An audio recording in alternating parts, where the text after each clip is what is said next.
Some people actively go out looking for ghost encounters, and every once in a while they find one. When Kevin was a teenager, he and his friends had heard about a dangerous turn on the nearby highway that caused many accidents over the years. It was now haunted. The most well-known story was of a mother who took her own life after her son had crashed his car and died there. It was said around town that her ghost remained at the deadly turn to protect people from ending up like her deceased child. Kevin and his friends decided to put that theory to the test. At night, Kevin drove his friends out to the highway. When the group of boys arrived at the turn, they pulled over. They'd brought a bag of flour with them and proceeded to sprinkle the white powder on the road, the grass, and the car. The idea was to get footprints to prove that the ghost was indeed real. The boys hopped back in and began to take the car around the turn. Kevin accelerated faster and faster, and then, thump! The car came to an abrupt halt as if someone had slammed down on it with their own two hands. They immediately got out of the car and saw 2 woman-sized handprints in the white flour. 4 young women moved into an old New England apartment together. You know, the type with squeaky floorboards and a long, dark hallway. A month after they moved in, one of the roommates realized that her favorite stuffed teddy bear was missing. The others all said they hadn't touched it or seen it. Weeks went by and she almost forgot about her teddy when something strange happened. She opened the door to one of the closets they hardly ever used, and there on top of the shelf sat her furry friend. All of her roommates swore they had no idea how it happened. Now, whenever the teddy bear goes missing for a few days, she knows exactly where to find it. 2 young men in their 20s, Josh and Dan, went on a camping trip together in a desert in New Mexico. They didn't take much with them besides sleeping bags, food, and materials for a fire. After they cooked their dinner, they fell asleep as they gazed up into the starry night sky. The beauty and peace of the trip were short-lived, however. In the early dark hours of the morning, Josh was startled awake by what sounded like Dan's voice, but frantic. The voice said, "Come here. Look, quick." Sleepy and confused, Josh got up to see what his friend was talking about. He heard again, "Come here, quick. Look." It sounded unnatural, a perfect repetition. Josh took a few steps forward, and then someone grabbed him from behind. He turned around to see Dan with his finger in front of his mouth, warning Josh to stay quiet. They rolled up their sleeping bags and left. They still don't know who or what was trying to lure Josh into the desert.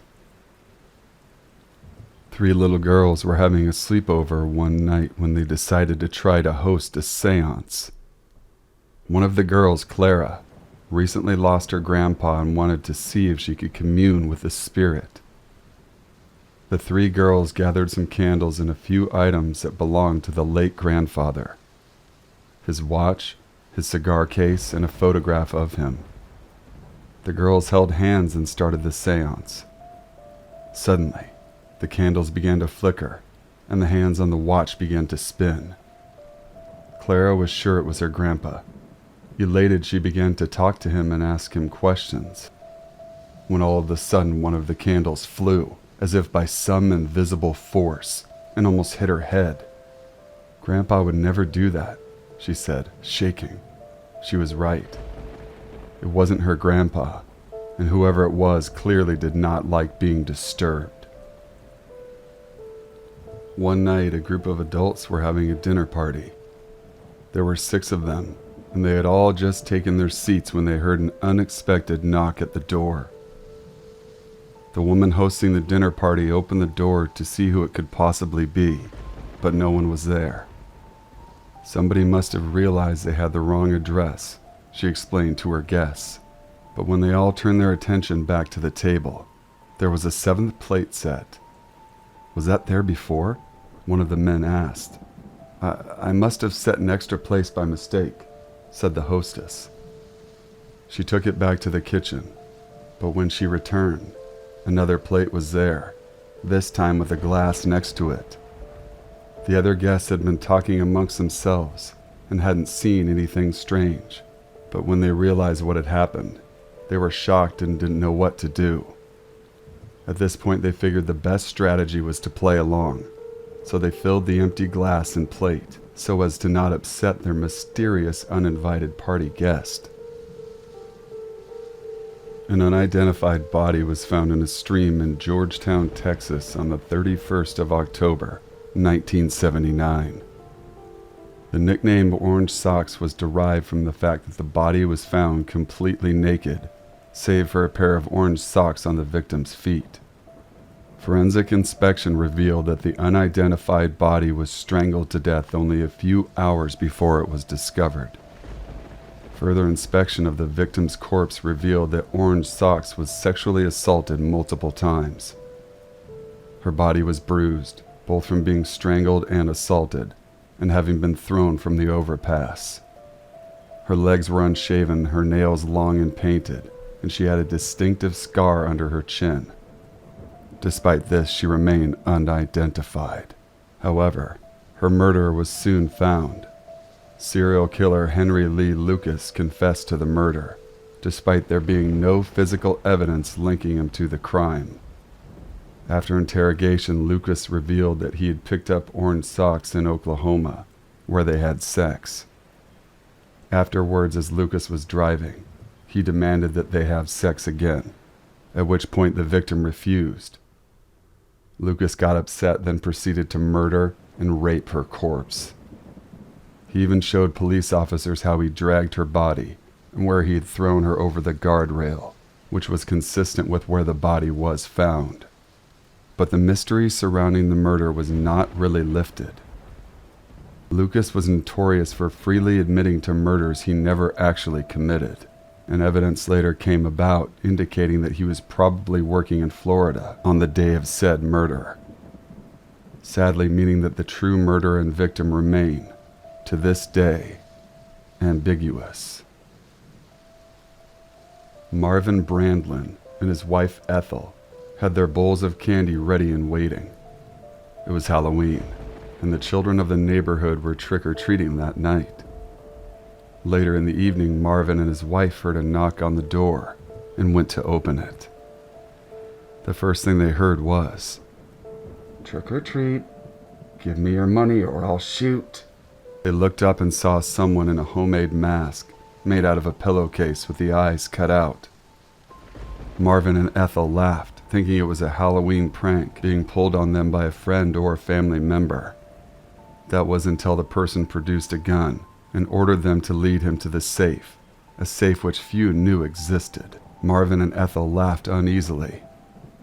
How did this person know about the safe if he wasn't a family member? Still convinced that this was an elaborate and unfunny prank, Marvin reached for the gun and tried to wrestle it out of the person's hand. The attacker, in the tussle that followed, shot Marvin Brandlin in the throat. Panicking, the shooter then took off his mask and made a dash towards the door. It was Halloween night, and Nima Louise Carter's exhausted parents finally laid the 18-month-old to sleep in their Oklahoma home. To their horror, she wasn't there the next morning. Creepily, the windows of the room that Nima was in were locked that night, meaning that whoever abducted her must have been hiding in the closet when her parents placed her in the crib. Almost 4 months later, some children were playing in an abandoned house in the same neighborhood as the Carter household. As they opened the door of the house's refrigerator, they were beyond shock to find the remains of an 18-month-old baby who was identified as the missing Nima Louise Carter. Forensic inspection revealed that the child died of suffocation. Horrifically, the exact same situation had occurred the year prior. 3-year-old twin sisters were lured out of their homes by a young woman and abducted, being stuffed into the fridge inside another abandoned home in Lawton, Oklahoma. One of the sisters unfortunately met her fate. The other miraculously survived despite being locked in the fridge for over 2 days. The survivor was able to identify her abductor as Jackson Ribideau, a local teenage babysitter. But because of the girl's young age and lack of other evidence at the time, Jacqueline was never indicted, and as fate would have it, Nema Louise Carter's babysitter was none other than Jacqueline Robideau. Obviously, Jacqueline was a prime suspect in the kidnapping and murder of Nema Carter, but again, there was not enough evidence to press charges. Years later, she was finally arrested and formally indicted with the murder of the aforementioned twin sister and given a life sentence. She died in 2005 after being diagnosed with liver cancer in jail. It was the early hours of Halloween in Manhattan, New York, when Ronald Sisman and Elizabeth Platzman were burgled and murdered. The couple were severely beaten and injured before being shot in the head at close range. Ronald was rumored to be involved in shady drug deals, so from an outsider's perspective, the motive seemed clear. What makes this whole ordeal very creepy is the fact that this murder was foretold by a prison inmate a few weeks before it took place, and that man turned out to be none other than the notorious serial killer, David son of Sam Berkowitz, who was speaking to a prison informant. In 1977, David Berkowitz was convicted of shooting and murdering 6 people and injuring 7 others and was serving life sentences in jail. It was always widely speculated that Berkowitz had been part of a satanic cult and that he didn't commit all 6 murders he was serving sentences for. According to the prison informant, Berkowitz accurately described the crime scene, saying his cult was planning to break into a Manhattan home on Halloween night. No one really knows if the murders of Sisman and Platzman had anything to do with Berkowitz, but the murder case remains unsolved to this day. One night in Long Island just before Halloween of 2014, the decapitated body laid in the street 5 feet away from a severed head. To many passerby, the horrific sight appeared to be a Halloween prank, but the truth was far more disturbing. 35-year-old Derek Ward had used a kitchen knife to kill and decapitate his mother, Patricia, then carried the body and head out of their apartment. After leaving the body and head in the street, Ward jumped in front of a commuter train, killing himself. On Halloween in 1984, 8-year-old Brian Massey should have been enjoying a night of trick-or-treating with his sisters, Tiffany 11 and Tamara 10. Instead, he was subjected to a real-life horror film when his new stepfather, 26-year-old David Andrews, stabbed his mother to death before chasing his sisters down the hall and murdering them as well. Andrews then came into Massey's room, covered in blood, and kidnapped the boy. 2 days later, police found Massey alive after apprehending Andrews, who had tried and failed to kill himself.